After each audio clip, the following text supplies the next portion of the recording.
أكبر الله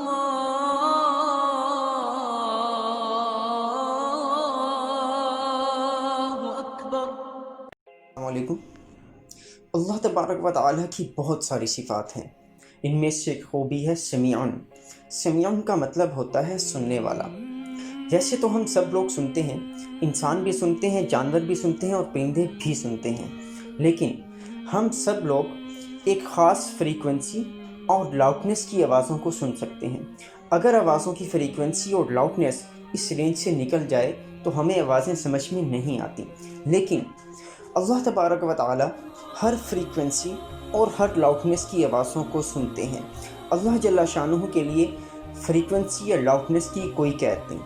اللہ تعالیٰ اونچی آوازوں کو بھی سنتے ہیں، آہستہ کو بھی سنتے ہیں اور خاموش آوازوں کو بھی سنتے ہیں۔ اللہ تعالیٰ شیر کی دھاڑ کو، انسانوں کی پکار کو اور مچھلیوں کی فریادوں کو سنتے ہیں۔ اللہ تعالیٰ دھیمی آہستہ آوازوں کو بھی سنتے ہیں۔ کالی رات کے اندر کالے پہاڑ کے اوپر ایک کالی چیونٹی چل رہی ہو تو اس چیونٹی کے چلنے سے جو آہٹ پیدا ہوتی ہے، ایک ہلکی سی آواز پیدا ہوتی ہے، اللہ تعالیٰ اس ہلکی آواز کو بھی سنتے ہیں۔ اللہ تعالیٰ خاموش آوازوں کو بھی سنتے ہیں، ایسی آوازیں جو ہمارے کانوں تک بھی نہیں پہنچتی، وہ آوازیں جو ہمارے دلوں میں اٹھتی ہیں، وہ آوازیں جو ہمارے ذہنوں کے اندر سے اٹھتی ہیں، جن کی پکار ہمارے اپنے کانوں تک نہیں جاتی۔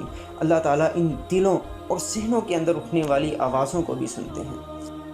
ہم لوگوں کو آواز سننے کے لیے اپنے کان لگانے پڑتے ہیں اور غور کرنا پڑتا ہے، اور اگر ایک سے زیادہ لوگ بولیں تو ہم کسی کی بات نہیں سمجھ پاتے، لیکن اللہ تعالیٰ کو سننے کے لیے سننے کی زحمت نہیں کرنی پڑتی، کان نہیں لگانے پڑتے، اور اللہ تبارک و تعالیٰ کے سامنے جتنے لوگ اکٹھے ہو کر مانگیں، سب کے سب لوگ اکٹھے ہو جائیں، جتنے گزر چکے ہیں وہ بھی آ جائیں اور جتنے آنے والے ہیں وہ بھی آ جائیں، اور سب مل کر اپنی اپنی زبانوں میں مانگیں، سب مل کر اپنے اپنے لہجوں میں مانگیں، اور سب مل کر اپنے اپنے دلوں میں مانگیں، تو اللہ تبارک و تعالیٰ سب کی فریادوں کو اور سب کی آوازوں کو ان کے اپنے اپنے دلوں کے اندر، ان کی اپنی اپنی زبانوں کے اندر اور ان کے اپنے اپنے لہجوں کے اندر سنتے ہیں۔